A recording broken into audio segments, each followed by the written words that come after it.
I stared at the email on my screen, reading it for the fourth time to make sure I wasn't hallucinating.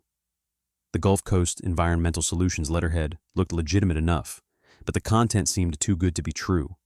An invitation to join a remediation project in the Gulf of Mexico as a safety consultant. Position available immediately for qualified offshore specialist. Your experience with deepwater operations and blowout prevention systems has come to our attention, it read. Compensation package includes substantial hazard pay and completion bonus equivalent to 6 months' regular salary. My finger hovered over the delete button. After 23 years in the petroleum industry, I knew when something smelled like week-old fish bait. The timing was suspicious as hell. My current contract with Texaco had ended 2 weeks ago, and the job market for guys my age was getting tighter every month. Younger engineers with computer degrees were taking positions that used to go to experienced hands like me. But the sender address checked out when I cross-referenced it, and they'd mentioned my specific work on the Thunder Horse platform modifications from 2018. I clicked reply before I could talk myself out of it. The kitchen was quiet, except for the hum of the refrigerator and the distant sound of Tyler's music bleeding through his bedroom door upstairs. Angela stood at the sink, washing dishes with more force than necessary. Always a bad sign. She'd been doing that a lot lately, attacking household chores like they'd personally insulted her family. 24 years of marriage had taught me to recognize the warning signals. "Another offshore job?" she asked without turning around. Her voice carried that carefully controlled tone she used when she was trying not to start a fight. I minimized the email window. "Just exploring options. Nothing definite." She finally turned, drying her hands on a dish towel that had seen better days. Angela was still beautiful at 45, but I could see the strain around her eyes that hadn't been there when we were young and stupid and thought love could overcome anything. The lines had deepened over the past few years, carved by too many nights wondering if I'd make it home from whatever rig or platform had called my number that rotation. "Mac, Tyler's SATs are next month. Madison has her piano recital next Thursday. Your daughter's been practicing Chopin for 6 months. The guilt hit like it always did, settling heavy in my stomach. I haven't missed one of her recitals yet. "Because you've been between jobs for 2 months. Angela folded the dish towel with precise, angry movements. "What happens when you're back on a 14-day rotation? When you're sleeping on some floating death trap 200 miles from shore?" I wanted to argue, but she was right. The oil industry had been my life since I graduated from LSU with my petroleum engineering degree. But it had also been a constant source of tension in our marriage. The long deployments, the dangerous conditions, the phone calls that sometimes didn't come when they were supposed to. Angela had endured it all with the stoic patience of an oil field wife. But that patience was wearing thin. "The industry's changing, Angie. Environmental work is the future. This isn't drilling or extraction. It's cleanup, remediation, safer operations." She laughed, but there was no humor in it. "You said the same thing about the Thunder Horse job. Just monitoring equipment," you said. "Then you came home with 3 stitches in your scalp and wouldn't tell me what really happened out there." The Thunder Horse incident had been classified under so many layers of corporate secrecy that I still wasn't sure what we'd actually encountered in that damaged section of the platform. Strange equipment failures, crew members reporting disorientation, and something in the water that made the marine life behave in ways that defied biological explanation.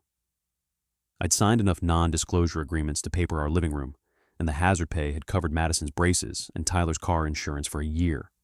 "This is different," I insisted, though I wasn't entirely sure how. "Environmental assessment, not active drilling, lower risk profile." Angela's expression softened slightly, but the concern remained. "Mac, I love you. I've loved you since we were 20, and you thought you could change the world with better drilling technology. But I need to know you're coming home. The kids need to know their father isn't going to disappear into the Gulf one day."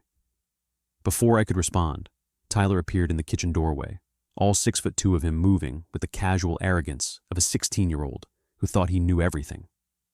He'd gotten my height, but his mother's dark eyes and quick intelligence.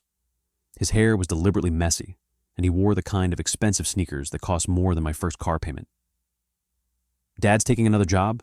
he asked, grabbing a soda from the refrigerator. "We're discussing possibilities," I said carefully. Tyler popped the can open and studied me with an expression that was uncomfortably mature for someone who couldn't legally vote yet. "The Henderson's dad works for Shell. He says the oil companies are downsizing older workers to cut pension costs. Says experience doesn't matter anymore when computers can do most of the safety calculations." The casual brutality of the observation stung, because it contained too much truth. I'd seen plenty of good engineers forced into early retirement or pushed toward contract work that paid less and offered no benefits. The industry that had defined my adult life was evolving faster than many of us could adapt. Experience still matters, I said. Computers can't replace judgment that comes from actually working with the equipment. Tyler shrugged, already losing interest in the conversation. Whatever, just don't expect me to follow you into oil and gas. Climate change is going to kill the whole industry anyway. He wandered back upstairs, leaving Angela and me alone with the weight of everything unsaid. The house felt smaller suddenly, filled with the accumulated pressure of bills, college tuition looming for Tyler, Madison's music lessons, and the mortgage payment that came due regardless of whether I had steady work. My phone buzzed with a response to my email inquiry. The reply was brief and professional. A request for a phone interview within the next 24 hours, along with a preliminary non-disclosure agreement that I could review and sign electronically. The compensation details attached made my eyes widen. This job would pay more in 6 months than my last 2 contracts combined. But as I read through the NDA, red flags started multiplying.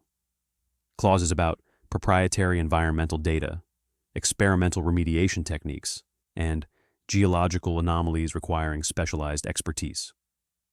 The language was dense and deliberately vague, the kind of legal doublespeak that companies used when they wanted you committed before they told you what you were really signing up for.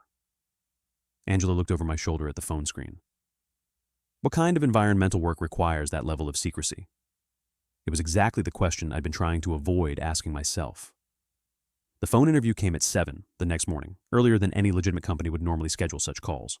I took it in my home office, surrounded by 20 years' worth of petroleum engineering manuals and safety certifications that felt increasingly obsolete with each passing month. Mr. Sullivan, this is Dr. Lionel Ashcroft, calling from Gulf Coast Environmental Solutions. The voice was crisp, professional, with just a hint of an accent I couldn't place. Thank you for your prompt response to our inquiry. I pulled up the company's website while we talked, but the information was frustratingly generic. Corporate boilerplate about environmental remediation, marine restoration, and cutting-edge cleanup technologies. No specific project details, no client testimonials, no staff directory beyond generic stock photos.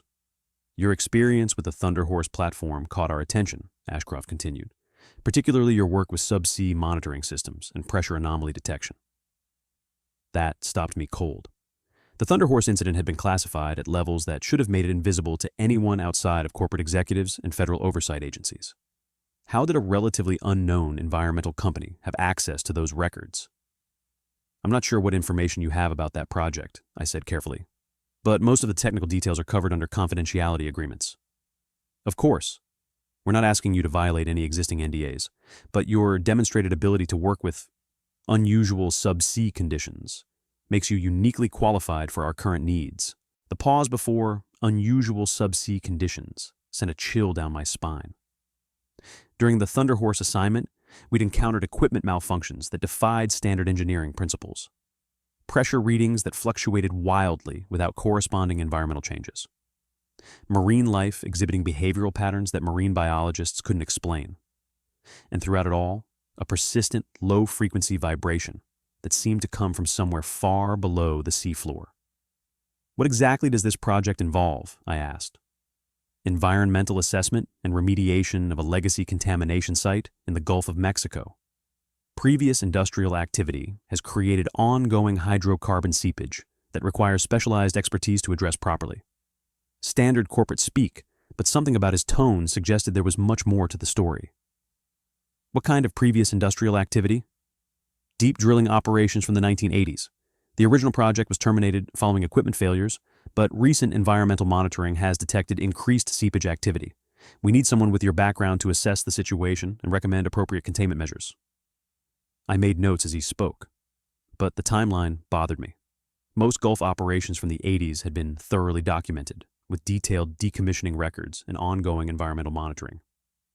A site significant enough to require specialized remediation should have been well known within the industry. Can you provide the specific location coordinates? I asked. That information will be included in your deployment briefing, along with all relevant geological and environmental data. For security reasons, we prefer to limit access to sensitive details until personnel are officially contracted. More red flags, but the compensation package he outlined was substantial enough to overcome my skepticism.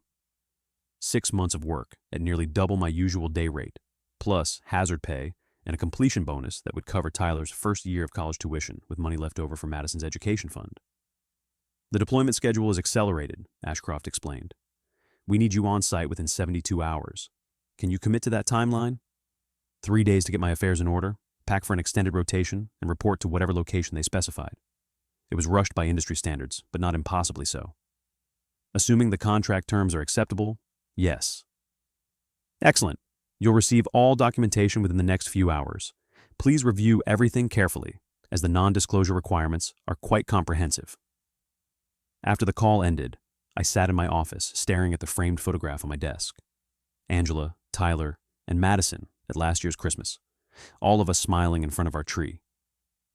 Tyler looked uncomfortable in his dress shirt and tie. Madison had chocolate on her chin from sneaking cookies, and Angela's smile didn't quite reach her eyes. Even. Then, the strain was showing. The contract documents arrived by email 45 minutes later. 57 pages of legal language that would have required a law degree to fully understand. But the key points were clear enough. 6 months exclusive employment, no outside communication about project details, substantial financial penalties for breach of confidentiality, and compensation that would solve most of our immediate financial problems. I printed everything and spread it across the kitchen table, highlighting sections that concerned me. The liability waivers were extensive, covering everything from standard industrial accidents to exposure to unknown environmental contaminants. There were clauses about psychological evaluation and medical monitoring that seemed excessive for routine environmental work. Angela found me there an hour later, surrounded by paperwork and coffee cups. She read over my shoulder, her expression growing more concerned with each page. "Mac, this doesn't sound like standard environmental work," she said, pointing to a section about experimental remediation techniques and novel geological conditions. "It's cutting-edge stuff," I replied, though I was having my own doubts. New approaches to dealing with legacy contamination. Or it's the kind of job where they pay you a lot of money because there's a good chance you won't come back to spend it. Her words hit closer to home than I wanted to admit. In the petroleum industry, hazard pay was directly proportional to risk. Jobs that paid this well usually involved working in conditions that could kill you in creative ways. But as I looked around our kitchen, at the refrigerator covered with Madison's honor roll certificates, the calendar marked with Tyler's football practices and Angela's nursing shifts, the stack of bills held down by a coffee mug, I knew we needed this money. My unemployment benefits would run out in another month, and the mortgage company was already sending politely threatening letters about bringing our account current. "I have to take it," I said finally. "We don't have other options."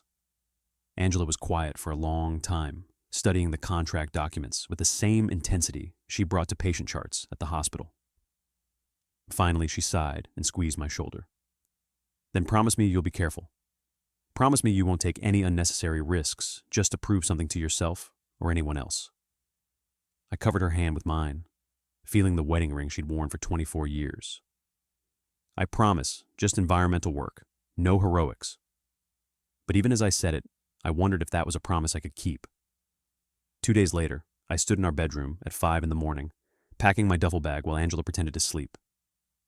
I could tell she was awake by the controlled rhythm of her breathing, the way she held herself perfectly still. After 24 years together, I knew all her tells. My offshore gear was spread across the bed: steel-toed boots, flame-retardant coveralls, hard hat with my safety certifications attached, and the emergency beacon that had saved my life twice in the past decade. The familiar ritual of packing for a rotation usually brought a sense of purpose, but this time felt different. The secrecy surrounding the project cast everything in shadow. "Madison's recital is next Thursday," Angela said quietly, confirming she'd been awake. "I know. I'll video call from the platform. Most rigs have decent satellite uplink now." She rolled over to face me, her hair dark against the white pillowcase. In the dim morning light, she looked exactly like the woman I'd married at 23, before the oil industry had carved lines around her eyes and taught her to sleep lightly whenever I was offshore. "Mac, I've been thinking about what Tyler said, about older workers being pushed out." She sat up, pulling the sheet around herself. "Maybe this is a sign. Maybe it's time to consider something else."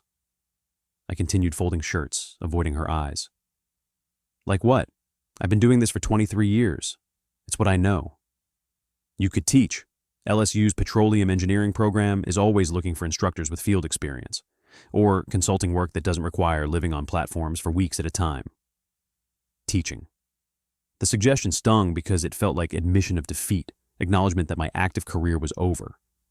But the harsh reality was that Angela might be right. The Thunder Horse incident had shaken my confidence in ways I hadn't admitted to myself, let alone to her. Let's see how this project goes, I said finally. 6 months of steady income will give us breathing room to explore options. She nodded, but I could see the resignation in her expression. We both knew I was just buying time, postponing difficult decisions about the next phase of my career. Tyler appeared in the doorway, already dressed for school, despite the early hour. Dad, can I ask you something? Sure, son. He leaned against the door frame, suddenly looking younger than his 16 years. That Thunder Horse thing you can't talk about? Was it dangerous? The question caught me off guard. Tyler rarely showed interest in the technical aspects of my work, preferring to focus on the environmental implications that his generation worried about constantly. All offshore work carries risks, I said, carefully. That's why safety protocols exist. But this was different, wasn't it? Mom mentioned you came home acting weird for weeks afterward. I glanced at Angela, who shrugged apologetically. You did have nightmares for a month, she said, and you checked the locks on every door and window 3 times every night. The Thunder Horse dreams had been vivid and disturbing, images of equipment that seemed to move on its own, pressure readings that defied physics, and something vast and patient moving in the water far below the platform. I'd convinced myself they were just stress, responses to working with unfamiliar technology under classified conditions. Sometimes the isolation gets to you, I told Tyler. Being surrounded by water for weeks, working with sensitive equipment, it can play tricks on your mind. Tyler studied my face with uncomfortable intensity. Are you sure you should take another job like that? Before I could answer, my phone rang. The display showed a number I didn't recognize, but the Gulf Coast Environmental Solutions logo appeared when I answered.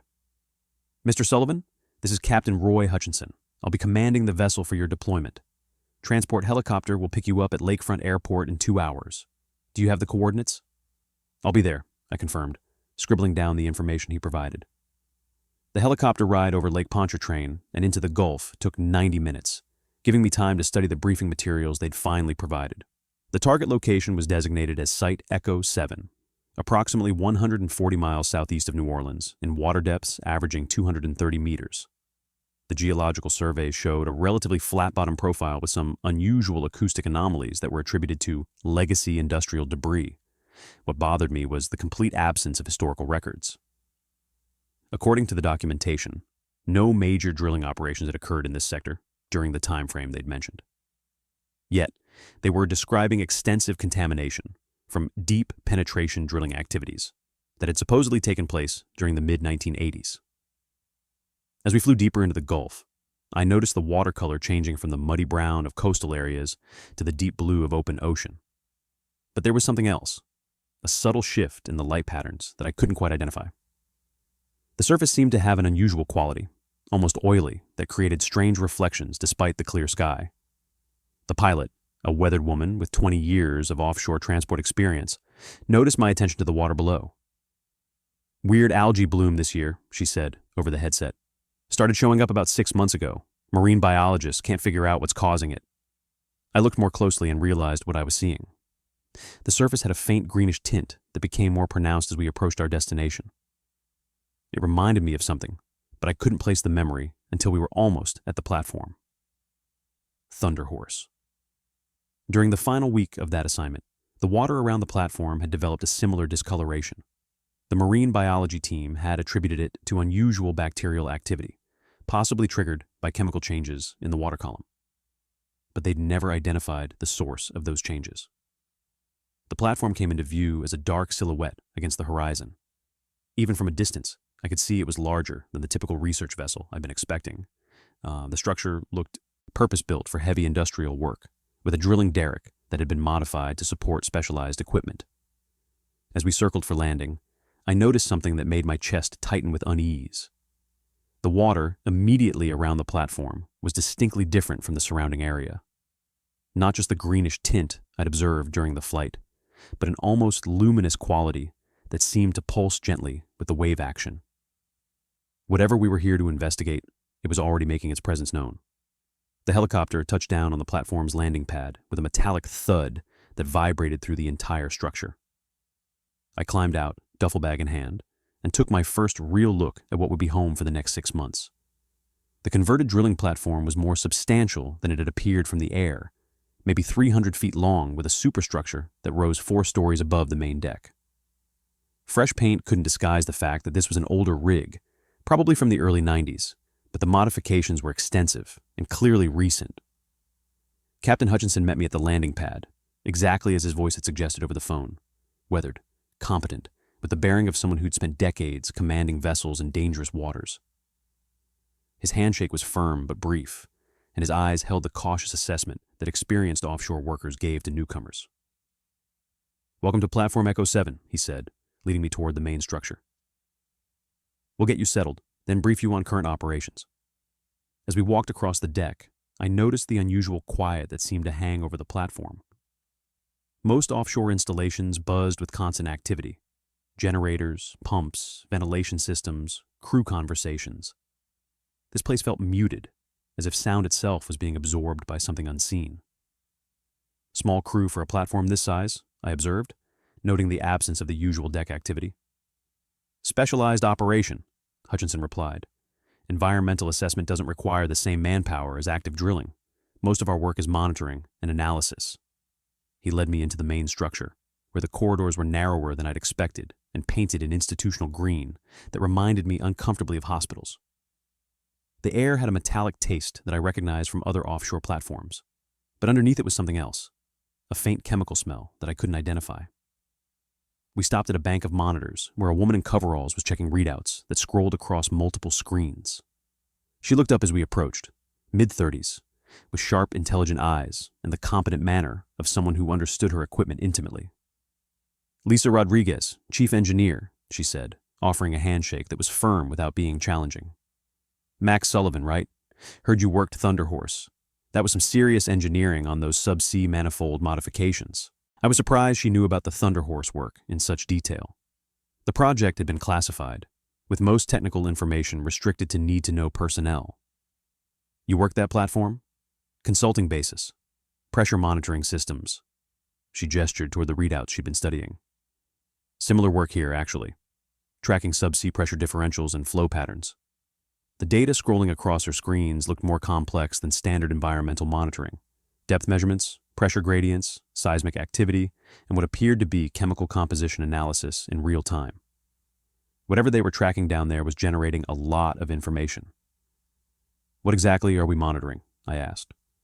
Rodriguez exchanged a quick glance with Hutchinson before answering. "Legacy contamination from previous drilling operations. Hydrocarbon seepage that's been increasing over the past year."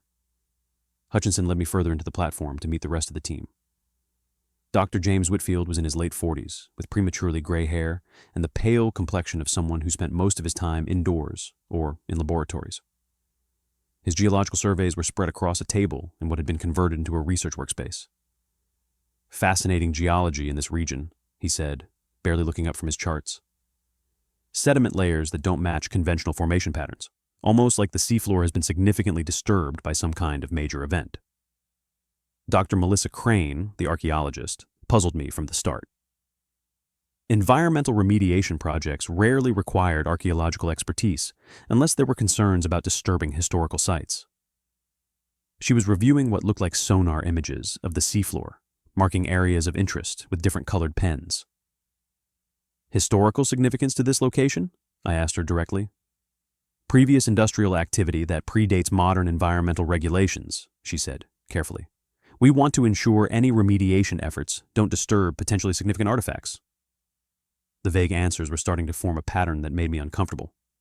In my experience, when multiple team members gave evasive responses to straightforward questions, it usually meant someone had instructed them to limit information sharing. Dr. Anthony Parks, the physicist, was hunched over a laptop displaying what appeared to be complex mathematical models. He looked up when Hutchinson introduced us, his eyes bright with the intensity of someone pursuing an intellectually challenging problem. "Interesting pressure dynamics in the subsea formations," he said enthusiastically. Wave propagation patterns that don't match standard geological models, almost like the density of the rock matrix is variable. Variable how? I pressed, genuinely curious about the technical challenge he was describing. Periodic fluctuations. The acoustic properties change in regular cycles, as if something down there is breathing. The choice of words sent a chill through me that I tried to dismiss as professional paranoia. In the petroleum industry, anthropomorphizing geological phenomena was usually a sign that someone was overthinking a technical problem. But Park seemed serious about his observations. Our final team member was Carl Brennan, the radio operator and communications specialist. He was younger than the rest of us, maybe late 20s, with the nervous energy of someone who'd rather be anywhere else. His communications equipment was more sophisticated than I'd expected for a routine environmental operation. Multiple satellite uplinks, encrypted transmission capabilities, and what looked like military-grade monitoring gear. "How's our connection to shore?" I asked him. "Excellent when atmospheric conditions cooperate," he replied. But his tone suggested there was more to the story. "We do get periodic interference that affects certain frequency ranges." "Interference from what?" He hesitated, glancing toward Hutchinson before answering. "Electromagnetic anomalies, probably related to the geological formations Dr. Parks has been studying." After the introductions, Hutchinson showed me to my quarters, a small but functional cabin with a bunk, desk, and enough storage space for my gear. The porthole looked out over the Gulf, where I could see the same unusual water coloration I'd noticed from the helicopter. In daylight, it was even more pronounced, a faint greenish luminescence that seemed to pulse with the wave action. "Dinner's at 1800, Hutchinson said from the doorway. "Full operational briefing tomorrow at 0800. Until then, I'd recommend getting familiar with the platform layout and safety protocols." I unpacked my gear and reviewed the materials they'd finally provided about Site Echo 7. But the more I read, the more questions arose about what we were really doing here. The operational briefing the next morning took place in what had originally been the platform's drilling control room. Banks of monitors displayed real-time data from various subsea sensors, while a large central screen showed a three-dimensional model of the seafloor beneath us. The detail was extraordinary. Every piece of debris, every geological formation, rendered with precision that must have required months of intensive scanning. Dr. Ashcroft had arrived overnight via helicopter, and seeing him in person explained the slight accent I detected during our phone interview. He was tall, probably in his mid-50s, with silver hair and the kind of composed demeanor that suggested extensive experience managing complex technical operations. But there was something about his eyes that bothered me. They held the focused intensity of someone pursuing an agenda that went beyond routine environmental work. "Gentlemen, Dr. Rodriguez, Dr. Crane," he began, gesturing toward the central display. "What we're dealing with is unprecedented in terms of both scale and complexity. The contamination at Site Echo 7 represents a unique challenge that requires innovative approaches to assessment and remediation." The seafloor model rotated slowly, revealing a debris field that stretched across several acres of ocean bottom. I'd worked enough platform decommissioning projects to recognize the scattered remains of major industrial equipment, but this looked like something had torn the original installation apart with tremendous force. "The previous drilling operation was designated Platform Tethys 7, Ashcroft continued.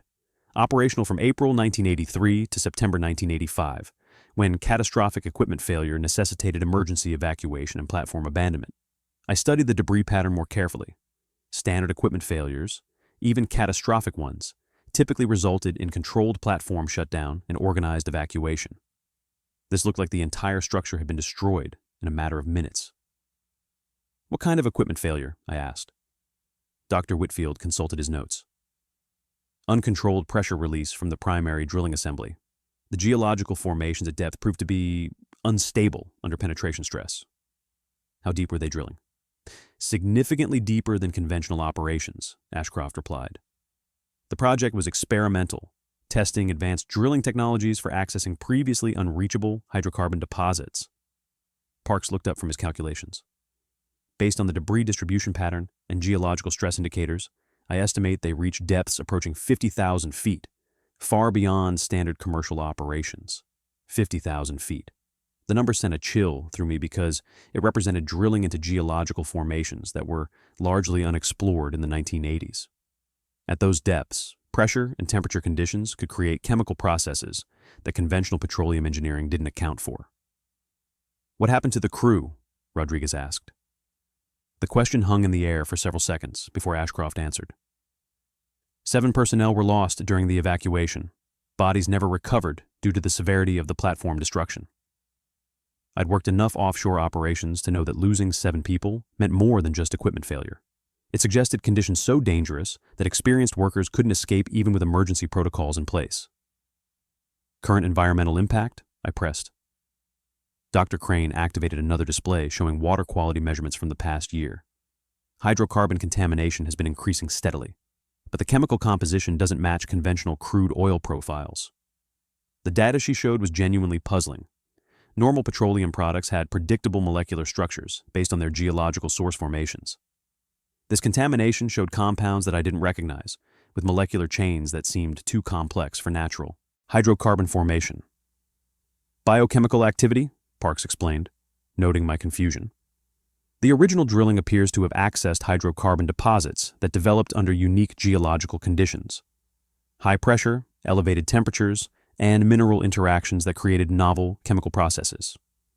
Ashcroft activated the final display, showing our planned investigation approach. Phase 1 involves comprehensive documentation using remotely operated vehicles. We map the debris field, collect water and sediment samples, and assess the current state of the abandoned drilling equipment. The ROV they deployed was considerably more sophisticated than standard environmental monitoring gear. Multiple high-definition cameras, precision sampling tools, and what looked like specialized sensors for detecting chemical and biological activity. Whatever they expected to find down there, they'd come prepared for detailed analysis. "Safety protocols?" I asked, noting the absence of standard emergency response equipment. "All operations are conducted remotely," Hutchinson assured me. "No personnel enter the water under any circumstances. The contamination levels make direct exposure potentially hazardous." Rodriguez was already beginning the ROV deployment sequence, her fingers moving across control panels with practiced efficiency.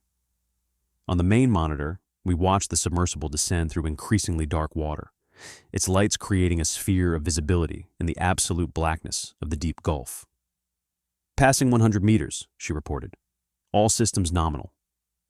The water clarity was better than I'd expected for this depth, allowing the cameras to capture clear images of marine life that seemed normal enough.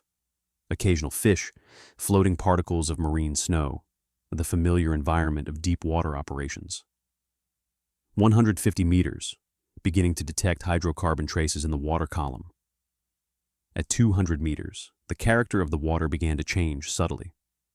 The particles suspended in the water took on a different quality, moving in patterns that didn't match normal current flow. Instead of the random drift I expected, they seemed to move with purpose, forming temporary geometric patterns before dispersing and reforming. "Rodriguez, are you seeing this?" I asked, pointing to the unusual particle behavior. She nodded, adjusting camera angles to get better views. "Electromagnetic interference, possibly. The contamination might be affecting the local electrical environment." But as we watched, the patterns became more pronounced. The particles weren't just moving randomly, they were organizing themselves into structures that looked almost intentional. Spirals, lattices, complex geometric forms that held their shape for several seconds before dissolving. 210 meters, Rodriguez announced, approaching the debris field.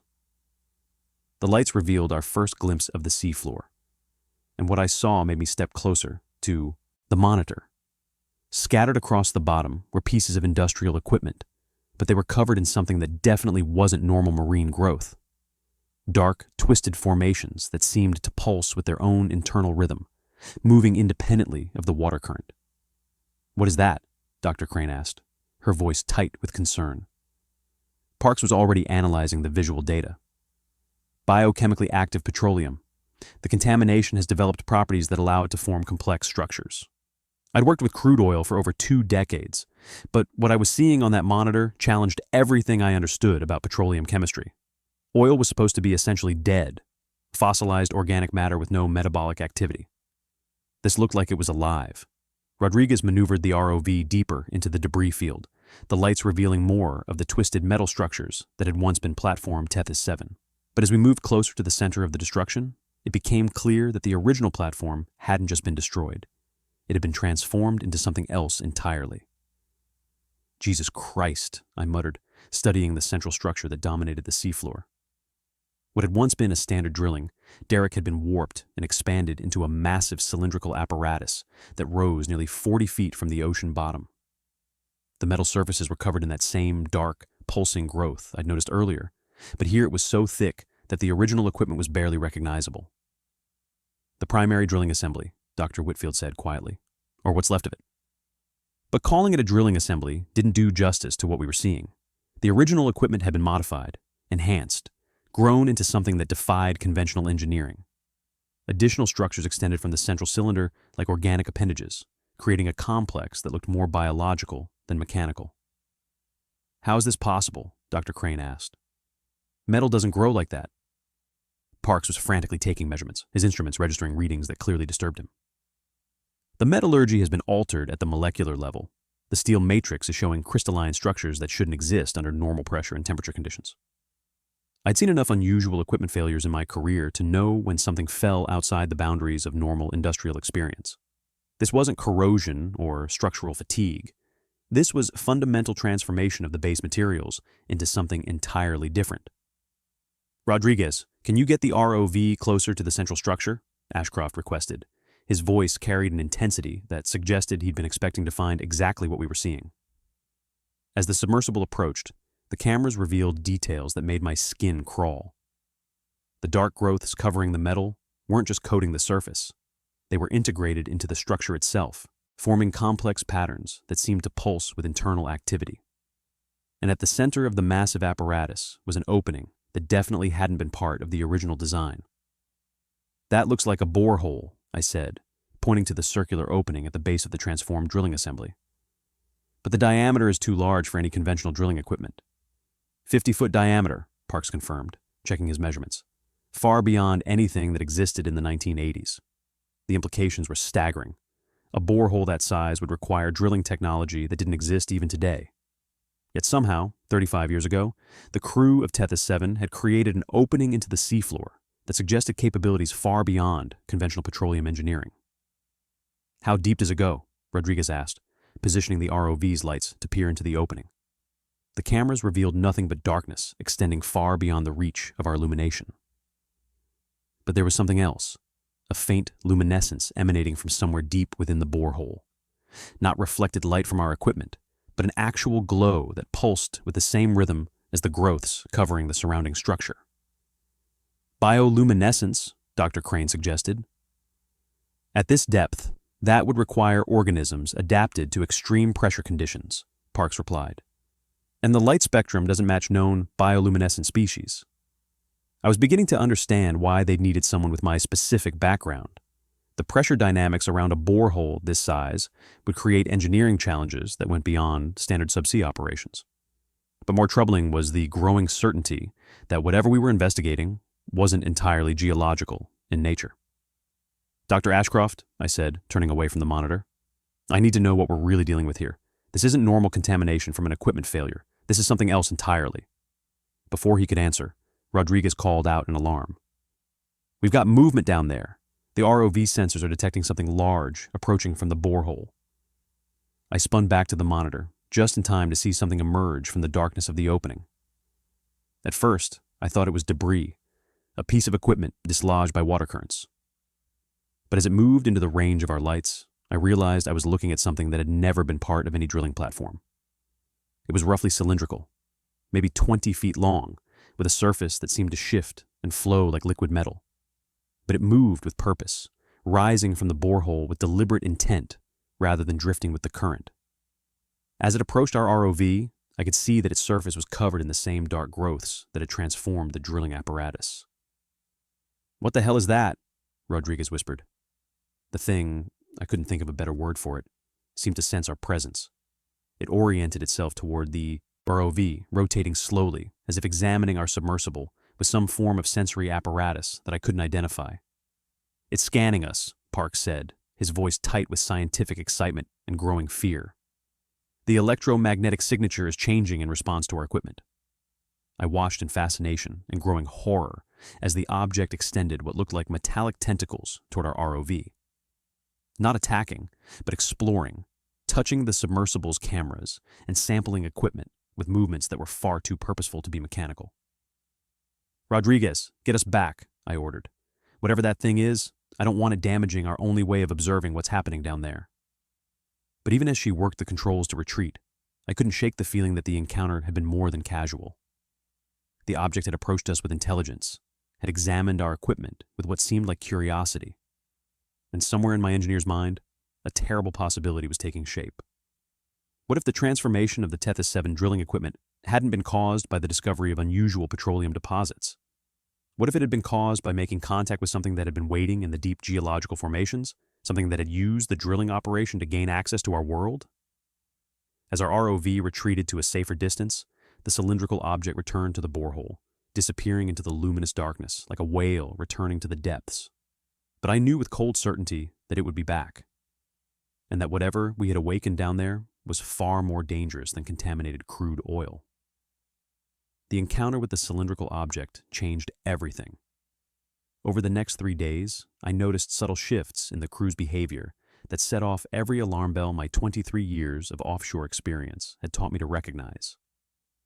It started with Dr. Whitfield spending increasingly long hours staring at the geological data, his eyes taking on a glassy quality that reminded me uncomfortably of the 1,000-yard stare I'd seen in combat veterans. Dr. Crane began talking to herself while reviewing the sonar images, carrying on quiet conversations in a language I couldn't identify. When I asked her about it, she looked at me with momentary confusion, as if she hadn't realized she'd been speaking aloud. "Just working through some archaeological theories," she said, but her explanation felt rehearsed. Parks had become obsessed with his pressure readings, taking measurements at all hours and filling notebooks with calculations that seemed to follow no mathematical principles I recognized. The equations contained symbols that definitely weren't part of standard physics notation, geometric figures that hurt to look at directly. But it was the change in the platform itself that worried me most. The low-frequency vibration I'd noticed on my first night had become more pronounced, a deep thrumming that seemed to emanate from somewhere below the ocean floor. The platform's structural monitoring systems showed increased stress readings, but the patterns didn't match normal wave action or mechanical fatigue. "Rodriguez," I said, finding her in the engine room where she was checking the platform's power generation systems. "Are you noticing the changes in the crew?" She looked up from the control panel she'd been studying, and I was relieved to see her eyes were still clear and focused. "You mean the way they've all become obsessed with their individual specialties?" "Yeah, I've noticed. It's more than professional dedication. They're exhibiting signs of psychological fixation. In the oil industry, we call it platform fever, isolation and stress causing behavioral changes. But this feels different," Rodriguez nodded grimly. "I've been monitoring the platform's electrical systems. We're getting power fluctuations that don't correspond to any mechanical problems I can identify. It's like something is drawing current from the grid without going through our distribution panels." She showed me the power consumption charts, and the data was genuinely disturbing. Steady increases in electrical demand that peaked during the late-night hours, when most systems should have been operating at minimum levels. Whatever was drawing the power, it wasn't part of our normal operations. "Any correlation with the subsea monitoring equipment?" I asked. "That's what's strange. The power drain is consistent regardless of whether we're running the ROV or taking measurements. It's coming from somewhere else." Before I could respond, alarms began sounding throughout the platform.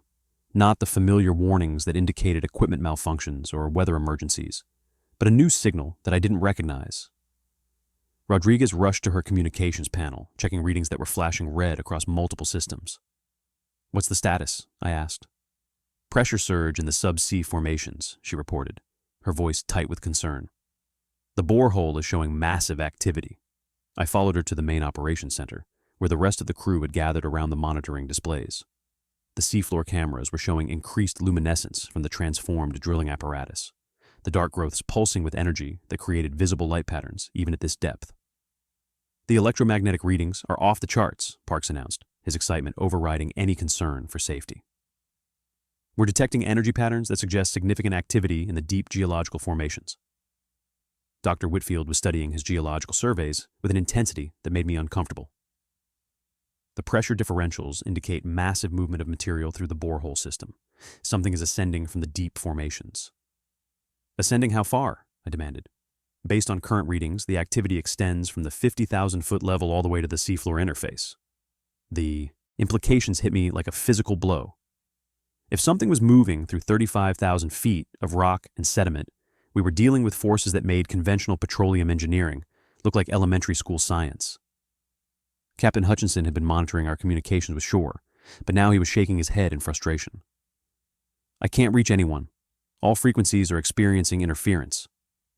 I grabbed the radio handset and tried the emergency channels myself. Nothing but static filled with strange harmonic patterns that definitely weren't natural electromagnetic phenomena. We were effectively cut off from the outside world. "How long since we've had contact with shore?" I asked. 36 hours, Brennan replied from his communication station.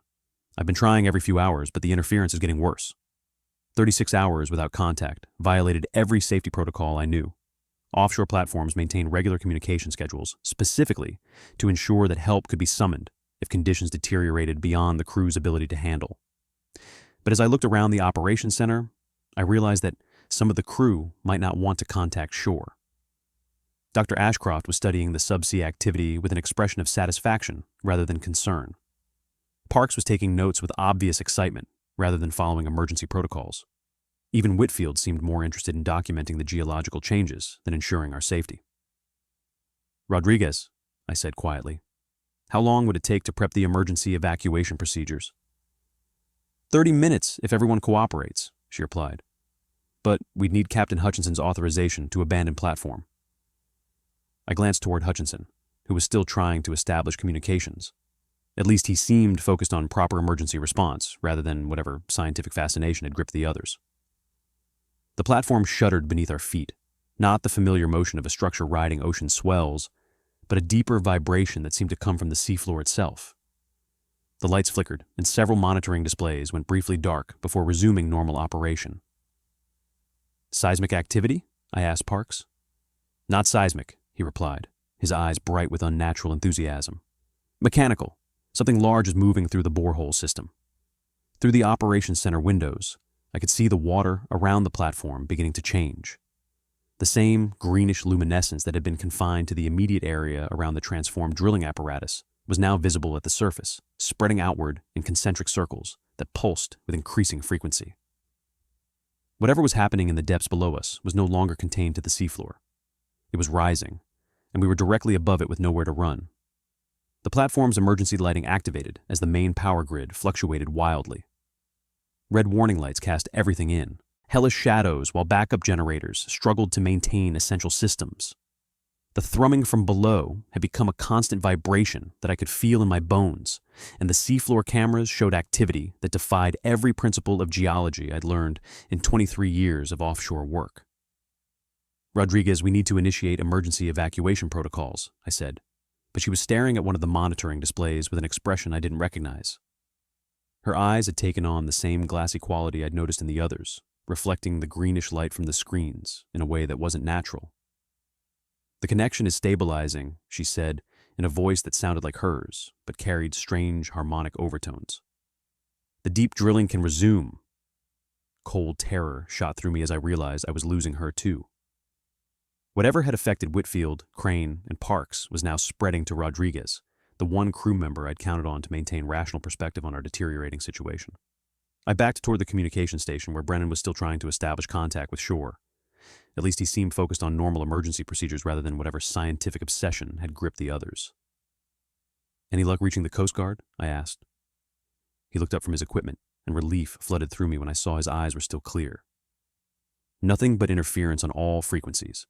It's like we're being jammed, but the signal patterns don't match any technology I recognize."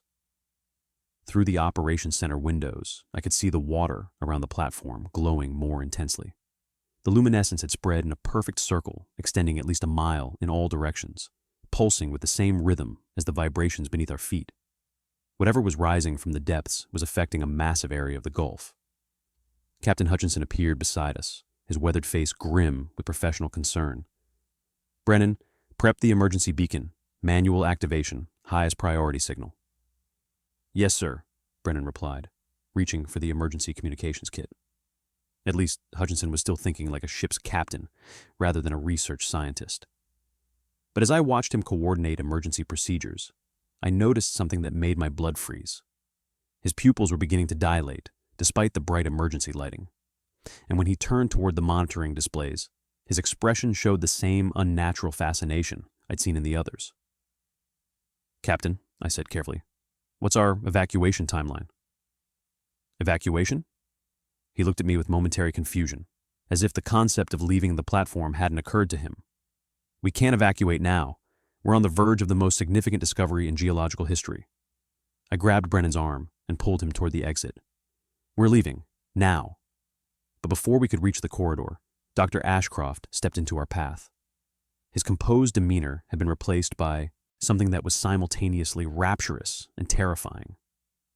His eyes reflected the same greenish light as the others, but more intensely, as if whatever was affecting the crew had found its strongest connection through him. "Dr. Sullivan, Mr. Brennan," he said, his voice carrying harmonics that human vocal cords shouldn't have been able to produce. "You don't understand the significance of what's happening here. The barriers between the deep formations and the surface are finally dissolving. After 35 years, the connection can be reestablished." "What connection?" I demanded. The part of me already knew I didn't want the answer.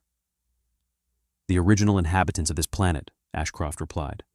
"They were here long before human civilization, dwelling in the deep geological formations where pressure and time create conditions impossible on the surface. The Tethys 7 project wasn't just deep drilling, it was first contact." The words hit me like physical blows as the full scope of what we discovered became clear.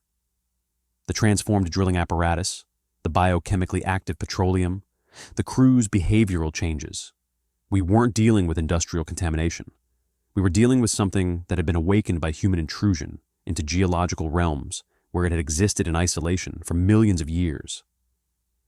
"The crew of Tethys 7, I said, understanding flooding through me. "They didn't die in an equipment failure. They were transformed," Ashcroft confirmed, "incorporated into something greater than individual human consciousness. They've been waiting in the deep formations, maintaining the connection, preparing for this moment." Behind him, the rest of the crew had gathered, their faces showing the same unnatural serenity. Rodriguez, Whitfield, Crane, Parks, even Hutchinson, all of them staring at Brennan and me with expressions that were no longer entirely human. "The transformation is inevitable," Dr. Crane said, her voice joining the harmonic chorus.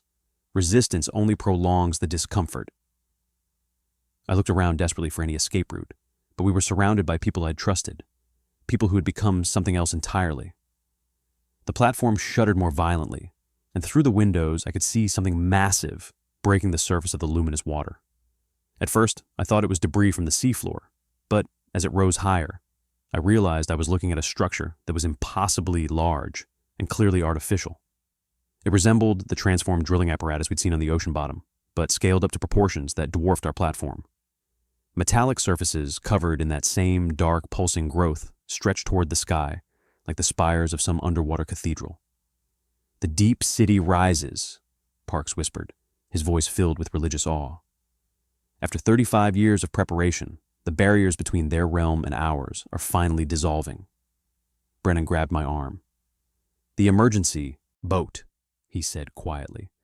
"If we can reach it before they stop us." I nodded, calculating our chances of fighting our way through the transformed crew. But as we prepared to make our move, the platform's lights went out completely, plunging us into darkness broken only by the eerie green luminescence streaming through the windows. In that otherworldly light, I could see the crew members clearly for the first time. Their eyes weren't just reflecting the glow, they were generating it, as if something had taken root behind their pupils and was using their bodies as conduits for its own alien intelligence. We had perhaps, minutes before whatever had claimed them, completed our own transformation. And somewhere far below, something ancient and patient was finally ready to reclaim the world it had lost millions of years ago. In the eerie green darkness, Brennan and I moved toward the exit with desperate caution. The transformed crew members stood motionless, their glowing eyes tracking our movement, but making no immediate effort to stop us. It was as if they were confident that escape was impossible, that whatever force had claimed them would inevitably claim us as well. The corridor leading to the emergency boat station felt longer than I remembered, stretching through platform sections that seemed subtly changed in the alien luminescence. Pipes and equipment that had been functional industrial machinery now appeared organic, as if the same transformation affecting the crew was beginning to alter the platform itself. "Mac," Brennan whispered as we reached the external deck. "Look at the water." I followed his gaze and felt my knees nearly give out. The Gulf of Mexico had become something from a nightmare. The luminescent water extended to the horizon in every direction, no longer the familiar blue-black of deep ocean, but a shifting green that pulsed with patterns too complex for human eyes to fully process. And rising from those impossible depths were more structures, dozens of them, maybe hundreds, creating a city-sized complex of metallic spires covered in the same dark growth we'd seen on the original drilling apparatus. "How is this possible?" I asked, though I was no longer sure I wanted rational explanations for what we were witnessing. "The barriers between geological formations," Brennan said, his voice tight with scientific fascination, despite our desperate situation. "Whatever's down there has been using the oil deposits as a medium for expansion. Every time we drill into those deep formations, we give it access to new areas." The implications were staggering. If he was right, then every deep drilling operation in the Gulf over the past 35 years had potentially contributed to this moment. The petroleum industry hadn't just been extracting resources, we'd been providing pathways for something ancient and alien to infiltrate our world. We reached the emergency boat station, where the small vessel hung in its davits 20 feet above the luminous water. The launch mechanism was automated, designed to operate even if the platform lost main power. But as I reached for the activation controls, footsteps echoed across the deck behind us. Dr. Ashcroft emerged from the superstructure, no longer bothering to maintain his human appearance. His skin had taken on the same greenish luminescence as the water, and his movements were too fluid, too coordinated for normal human physiology. Behind him came the rest of the transformed crew, walking in perfect synchronization. "Dr. Sullivan," Ashcroft said, his voice now carrying harmonics that seemed to resonate in my bones. "The integration process is remarkably painless. Your consciousness will be preserved, enhanced, incorporated into something far greater than individual human awareness." "I'll pass," I said, hitting the emergency launch sequence. Nothing happened. The control panel showed power indicators, but the mechanical systems remained locked in position. Somehow, the transformed crew had overridden the emergency protocols. "The platform systems are now under our control," Rodriguez said, her voice joining the harmonic chorus. "As are the communication networks, the power grid, and all safety mechanisms. Resistance will only delay the inevitable." I looked around desperately for alternatives. The platform had backup emergency equipment, manual life rafts, emergency beacons, survival gear designed to function independently of the main systems. But everything was located in sections that would require going through areas now controlled by the transformed crew. Brennan grabbed my arm, pointing toward the platform's crane system. "The maintenance pods," he said. "They're self-contained, with independent power supplies." The maintenance pods were small submersibles used for external platform repairs, equipped with their own life support and propulsion systems. If we could reach one and get it launched, we might be able to escape the immediate area and signal for help. We ran toward the crane assembly, but the platform lurched beneath our feet as something massive struck the structure from below. Through the deck grating, I could see one of the rising spires had made contact with the platform's support columns. The impact sent vibration through the entire framework, accompanied by the sound of metal being reshaped rather than damaged. "It's integrating with the platform," I realized with horror. The same way it transformed the original drilling equipment. The structure around us was beginning to change, taking on the organic qualities we'd observed in the subsea footage. What had been purely functional industrial design was becoming something that served purposes I couldn't begin to understand. Behind us, the transformed crew advanced with patient determination. They weren't running because they knew we had nowhere to go. The platform was being absorbed into their alien architecture, and we were trapped within it. I reached the maintenance pod just as the platform's main structure began to tilt. Not the gentle movement of a floating vessel responding to wave action, but a deliberate realignment as the rising spires lifted the entire installation from its normal position on the ocean surface. We were being carried upward, incorporated into the massive complex emerging from the depths. "Brennan, get in!" I shouted, activating the pod's launch sequence manually. The small submersible dropped toward the luminous water as alarms throughout the platform began sounding their final warnings. I looked back to see the crew members standing calmly on the tilting deck, the transformed bodies adapting to angles and movements that would have sent normal humans tumbling into the sea. We hit the water hard, the pod's impact systems absorbing most of the shock, but leaving us both stunned. Through the viewport, I could see we were surrounded by the same greenish luminescence that covered the entire visible ocean. But worse, I could see shapes moving through the water, large, purposeful forms that were definitely not marine life. "Emergency beacon," I said, reaching for the pod's communication equipment. "We need to warn someone about what's happening here." But as I activated the beacon, I realized the terrible truth. The luminescent contamination extended beyond the horizon in every direction. Whatever we'd awakened wasn't confined to this one location. It was spreading through the entire Gulf of Mexico, possibly beyond. And somewhere in the depths below us, something that had waited millions of years for the right moment was finally ready to reclaim its world. 3 days later, I sat in a Coast Guard debriefing room in New Orleans, telling my story for the 6th time to increasingly skeptical officers. The emergency beacon from our maintenance pod had been detected by a commercial fishing vessel 48 hours after the platform incident, but by then, the official narrative had already been established. Platform Echo 7 suffered catastrophic structural failure due to unexpected subsea geological activity, Lieutenant Commander Sarah Walsh read from her report. 7 crew members are listed as missing and presumed dead. You and communications specialist Carl Brennan are the sole survivors. I looked across the table at Brennan, who sat slumped in his chair with the hollow expression of someone who'd seen too much. They'd separated us for most of the debriefing process, but when our stories matched in every impossible detail, they'd brought us together for this final session. "What about the water contamination?" I pressed. "The electromagnetic anomalies? The structures we observed rising from the seafloor?" Commander Walsh consulted her notes with the patience of someone who dealt with traumatized offshore workers before. "Oceanographic surveys of the area show normal depth and bottom composition. Water quality samples indicate trace hydrocarbon contamination, consistent with minor industrial discharge, nothing unusual." "That's impossible," I said. "The contamination covered hundreds of square miles. The luminescence was visible from our escape pod." "Dr. Sullivan, you and Mr. Brennan spent 48 hours alone in an emergency pod after witnessing the violent destruction of your workplace and the apparent deaths of your colleagues. Hallucinations and false memories are common responses to that level of trauma." The same explanation they'd given me for the Thunder Horse incident.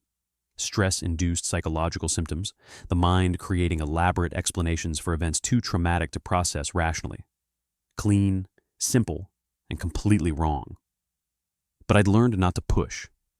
They'd already made their decision about what had happened, and my account didn't fit their acceptable parameters of reality.